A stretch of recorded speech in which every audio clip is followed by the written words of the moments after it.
मैंने इंट्रो सही दिया ना, ऐसी सनसनी खेज वो जो इस तरह होता है ना, कभी ये हो जाता है कभी वो हो जाता है, उस हिसाब से मुझे सबसे यही बातें सुनने को मिल रही हैं आज। सब यही ओहो, तो मैंने कोई डिफरेंट बात नहीं बोली फिर। इतनी नफरत मुझे आज तक नहीं मिली, आई मस्ट से, कभी भी नहीं मिली थी नफरत मुझे। बट यू नो कहना आसान होता है कि हाँ ठीक है कैरेक्टर है तो, और बहुत से लोग कहते हैं कि नहीं नहीं क्योंकि आपने कैरेक्टर इतना अच्छा किया, it's a proof of your acting के लोग आपको पसंद नहीं करे। बट मुझे लगता है दिल पे लगती होगी जाके कि हाय समझ लो यार कैरेक्टर है ना, क्योंकि मुझे लगता है पीपल नाउ डेज वो लोग बहुत पर्सनली चले जाते हैं आपको ऊपर से। मुझे भी अभी कमेंट्स आ रहे होते हैं, मैंने 1 महीने से जब से मुश्किल स्टार्ट हुआ है, जब से हरीम की हरकतें स्टार्ट हुई हैं मेन, मैंने कमेंट्स पढ़ना बंद कर दिए। ओके क्योंकि जब वो स्टार्ट हुए आना तो वो पर्सनली आना स्टार्ट हुए। बस कुछ लोग चिड़ में कहने लग जाते हैं इसको एक्टिंग नहीं आती, इसको ये नहीं आता, इसको वो नहीं आता। And when I play positive characters वहाँ पर वो उनको बहुत अच्छा लगता है। फिर मुझे कमेंट्स आते हैं कि दोबारा मत प्ले करना, तुम्हारी शक्ल मासूम है, तुम पॉजिटिव ही किया करो। मैं पॉजिटिव करती हूँ तो लोग बोलते हैं कि यार कुछ डिफरेंट कैरेक्टर भी कर लिया करो। व्हाट शुड आई डू, मुझे समझ नहीं आता मैं क्या करूँ। मतलब किसी तरीके से भी आपको चैन से नहीं रहने किसी हाल में खुश नहीं, बिल्कुल भी। तो बट आपको खुद मज़ा आया? बहुत ज़्यादा। मुझे तो लगा कि मैं देख रही थी मुश्किल और मुझे ऐसा लगा कि ये वो कैरेक्टर है विच यू रियली एंजॉयड। मुझे लगा you owned up this character. और मैं उसी को देख के मेरे जहन में ये सवाल आ रहा था कि व्हाट डू यू बिलीव कि director makes a huge difference? ये एक्टिंग ऐसा प्रोसेस है, ओवर द टाइम आप खुद ही इम्प्रूव होते जाते हैं, या आपने एक कॉन्शियस एफर्ट किया? क्योंकि अब जब मैं आपको देख रही हूँ Zainab, and I have seen you and I followed your dramas and we have spoken, और हम इंटरव्यू भी पहले कर चुके हैं, मुझे इस बार आपकी परफॉर्मेंस, आपकी डायलॉग डिलीवरी, आपके एक्सप्रेशंस ज़्यादा फ्लो में, ज़्यादा मैच्योरिटी के साथ नज़र आ रहे हैं। So what happened from the last drama to this drama? अच्छा, पहली बात तो ये कि मैं बहुत फेड अप हो गई थी पॉजिटिव कैरेक्टर्स कर करके बहुत ज़्यादा। फिर मैंने सोचा कि क्योंकि मुश्किल जो मेरा लास्ट प्रोजेक्ट था तेरी राह में, उसके बहुत अरसे बाद मुश्किल ऑन ईयर हुआ है। मतलब मैं ऑफ स्क्रीन थी काफ़ी अरसा, because I have been waiting कि मुझे कोई ऐसा कैरेक्टर मिले जो कि नेगेटिव हो और वो मतलब कुछ डिफरेंट सा हिट, मतलब पागल हो बिल्कुल वो नेगेटिव। तो when I got this script, when I heard कि मरीना खान डायरेक्ट करिए, मैंने कहा यार ये तो मज़ा आएगा। आई टुक इट, मतलब कोई भी दूसरा सवाल किए बगैर आई टुक इट। स्क्रिप्ट पढ़ा था या वो भी नहीं पढ़ा? स्क्रिप्ट मैंने पढ़ा, मुझे ऑब्वियसली बहुत अच्छा लगा, बट मैंने जब थोड़ी सी ब्रीफिंग वर्बली सुनी स्क्रिप्ट की तो मुझे बहुत अच्छी लगी। एंड देन आई थिंक कि मैं पहले आई थिंक 2 दफ़ा नेगेटिव कैरेक्टर्स कर चुकी हूँ, उससे मुझे इसको डिफरेंट बनाना था कुछ। तो मैंने कहा ऐसा क्या होगा, क्योंकि मुझे लगता है ओवर द टाइम आप कैरेक्टर को डिफरेंट बनाने की कोशिश करते रहते हैं। आपके दिमाग में कुछ ना कुछ आता रहता है, अच्छा इसको ऐसे कर लें, ऐसा कर लें। शुरू में आप थोड़े नर्वस होते हैं अपने पहले प्रोजेक्ट्स में, तो वो जो फ्लो की आप बात करिए वो मैंने खुद बनाया कि ये बोलेगी बेधड़क का, विदाउट एनी पॉजेज। हाँ, अगर किसी और के सामने होगी तो पॉजेज ले लेके बात करेगी, बट जब ये बोल रही होगी अपना तो ये ऐसे ही बोलेगी, मतलब। और एक अलग आवाज़ में एक वो होती है ना बिल्कुल बेधड़क सी आवाज़। आई गेट इट कि you know she doesn't care about anything. No, या बोल दिया ये वाली चीज़। तो ये मैंने इसमें कोशिश की करने की। और दूसरा, when I met Marina ji for the first time, she said कि मुझे कोई ऐसी लड़की चाहिए थी प्ले करने के लिए जो कि शक्ल से मासूम दिखे, ताकि उसको उस पर सबको प्यार आए। सही बात है, वो शक्ल से नेगेटिव ना, और उस पर सबको प्यार आए। उसकी बातों पे जो लोग आजकल मीम्स ही बन रही हैं कि एक होते हैं पता नहीं बेअकल इंसान, एक होते हैं बेवकूफ़ इंसान, दूसरे तीसरे फिर आते हैं हरीम की बात पे यकीन करने वाले। तो वो इतनी मासूमियत से अपनी बातें सबको बोल देती है, तो वो फिर मासूमियत वो रखनी थी कि मासूम है ये, इसमें एक वो है, but she is crazy. That's it, she is crazy. Actually देखें तो हरीम के कैरेक्टर में बड़ी लेयर्स हैं। वो साजिशें भी बनाती है, और वो जो उसके मास्टरमाइंड वो माइंड के साथ खेलती है।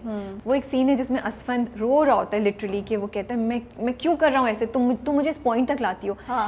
मैं वो देखती ना, लाइक ही इज़ राइट, ये इसको अच्छा। और वो ना उसके पीछे बैठी है, उसके सर पे और कंधे पे हाथ रखे बोल रही है और स्माइल कर रही है। सो विच शोड कि ये इतनी सिर्फ ऐसे नेगेटिव नहीं है, she actually is playing with his mind कि वो उसको टॉर्चर कर रही है, उस पॉइंट तक ले जा रही है कि तुम खुद तंग आके मुझे छोड़ दो। अच्छा, ये बात मुझे करते हुए रियलाइज नहीं हुई थी। मुझे लगा था कि सिर्फ नेगेटिव कर रही है। जब मैंने ऑन ईयर देखा ना इस प्रोजेक्ट को, तो मैंने कहा यार ये क्या तेज़ लड़की दिखाई है। हाँ। और किस तरीके से ये बातों को, मतलब वो एक सिचुएशन होती है जिसमें वो कहते हैं हम सीसीटीवी कैमरा की फुटेज देख लेंगे। Yes I know. उस पे वो पूरा सुकुमारती है, वो कहीं और ही ले जाती है बात को कि सही मैं बात है, बेवा हाँ। हूँ बचपन की और मैं ये हूँ और मैं वो पूरा घुमा बेहोश हो जाती है देती फिर। है। I know. मतलब she has something yes in every scene कि वो True. कर लेती है कुछ ना कुछ। एंड वो बात बिल्कुल आपने सही कही कि यूजुअली नेगेटिव कैरेक्टर्स होते हैं, हमें चिढ़ चढ़ने लगती है। हरीम के कैरेक्टर्स हमें चिढ़ नहीं चढ़ी। नहीं चढ़ी है लोगों को, मुझे नहीं चढ़ी। अच्छा मुझे नहीं चढ़ी।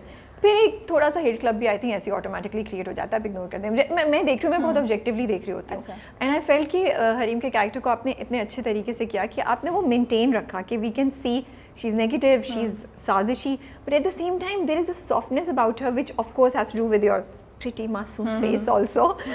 बट यू नो आप एक्सप्रेशंस उस तरह की दे सकती थी। बहुत यू नो नहीं, बहुत सटल हमने रखने की कोशिश बहुत की subtle और रखा है। हमने मैंने ये भी कोशिश की है एंड ऑल्सो मरीना मैम में, thanks to her, she is amazing, कि उन्होंने लाउड नहीं होने दिया उसको Exactly, character को yeah. कभी भी। ये बोलती है आराम से ही बोलती है और बस वो स्माइल करते करते ही ना जो मीठी छुरी गिराते हैं वो कर लेती है। सिर्फ वो अकेले में अपना सब ग्रज निकालती है, चीखती है, चिल्लाती है, फेंकती है सब कुछ, लेकिन किसी के सामने वो कभी भी लाउड नहीं है। अच्छा ये बताएं कितना मुश्किल होता है एक ऐसा कैरेक्टर करना जो आपकी नेचर के बिल्कुल against. I am hoping you are not like Hareem. No one is like Hareem I think. So I was just wondering how difficult it is to, because it just negates everything that you stand for. होता है challenge, होता है कभी कभी, और अपनी comfort zone से बाहर निकलना पड़ता है। और अगर आप निकली तो वो क्या कंफर्ट जोन्स थी? वो कंफर्ट जोन आई थिंक ये थी कि अगेन जब मैंने स्क्रिप्ट पढ़ा था एंड हमारी डिस्कशन हुई थी कैरेक्टर पे मरीना मैम से, तो उन्होंने एक चीज़ कही थी दैट शी इज़ मैड, और वो इतनी पागल है फराज से प्यार में कि वो कुछ भी करेगी। ओके। और वो कुछ भी का मतलब है लिटरली कुछ भी। And the first thing is that she gets married to her brother, जिसमें हमने वो सीन भी दिखाया था कि वो सुबह उठ के रो रही होती है। यस, हाँ, वो बहुत हमने उसमें दिखाने की कोशिश की थी कि वो कुछ भी करेगी और वो सिड्यूस करेगी अपने हस्बैंड को, और सिड्यूस करके वो उसको अपने काबू में रखेगी हर किसी को। And she's doing that. She's doing that with Faraz. She's harassing him. Yeah. She is harassing Faraz. She's touching him. और वो किए जा रही है, वो दूर हटे जा रहा है, वो हरास कर रही है। अगर ये किसी लड़की के साथ हो रहा होता तो मुझे लगता है कि अवाम और नाराज़ होती कि ये क्या है। तो वो थोड़ा सा कंफर्ट जोन के बाहर था। मरीना मैम ने मुझे कह दिया था कि you have to be seductive in this character, मतलब तुम्हें वो उसको वैसे ही मनाना है उस तरीके से। तो वो था, उसको हाथ वाथ लगा के मनाना है आपने इस तरीके तो से। पहले एक दो दफ़ा किया तो कैसा गुजरा? अजीब सा था बहुत, because I don't think that is really disrespectful ये सब कुछ करना। और मुझे नहीं पता इस तरह की लड़कियाँ होती हैं नहीं होती हैं, अगर होती हैं तो इट इज़ वेरी रॉन्ग। मुश्किल था बेसिकली आपके लिए, थोड़ा सा आपकी कंफर्ट जोन से बाहर था। But I have to admire you, जैसे आप बोल रही हैं कि वो बड़ी सिडक्टिव उसकी हरकत भी थी, वो उसको मतलब अपनी तरफ लुभाने की कोशिश भी करती है फराज को। मुझे नहीं पता, मुझे लगता है उस तरीके से कर भी नहीं पाई होंगी। मुझे नहीं लगता। हाँ, आप नहीं कर पाई होंगी? हाँ, मुझे ऐसा लगता। अच्छा मेरी पूरी बात सुन लें। अच्छा ओके, आगे कुछ है? अच्छा ठीक है, आगे कुछ है? I take my words back. आगे कुछ है? So I really appreciated this कि बहुत से सीन रात के सीन थे जिसमें आपने नाइट वेयर पहना हुआ है, and I wanted to appreciate that it was so tastefully done. अच्छा, दैट कोई लाइन क्रॉस नहीं की। कहीं मुझे देखते हुए हरीम को वल्गैरिटी की फीलिंग नहीं आई, कहीं कोई फजूल हरकत किस्म की ऐसी नहीं हुई। We knew that she is what she is doing is wrong, लेकिन उस रॉन्ग को दिखाने के लिए आपने पूरी टीम ने कहीं भी कोई लाइन क्रॉस नहीं की, व्हिच इज गुड कि पूरी फैमिलीज बैठ के आराम से देख। मतलब you wearing a nightie, you wearing a gown, but वो कहीं से रिवीलिंग नहीं था। बट वो सिल्क है, चमक है, नाइट सूट है, तो यू नो कि क्या इंटेंशन कम्युनिकेट की जा रही है, you know. So I wanted to appreciate that you have done it brilliantly to prove कि अगर आपने कोई चीज़ दिखानी हो तो उसके लिए ज़रूरी नहीं होता है कि आप कभी कभी लिमिट्स को क्रॉस करें या रिवील करें। एग्जैक्टली। सो अब आपका कुछ रिएक्शन है मेरे कमेंट के बाद जो आप कह रही थी? सही है।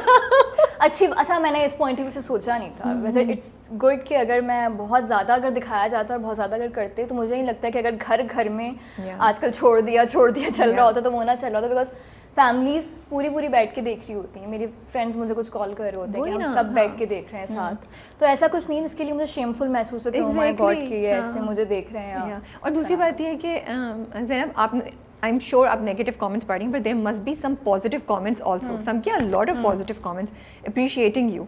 सो वो इसीलिए क्योंकि ये जो सब चीज़ें हुई ना, उससे हरीम के कैरेक्टर को बड़ा सटल दिखाया, तो that worked for you guys.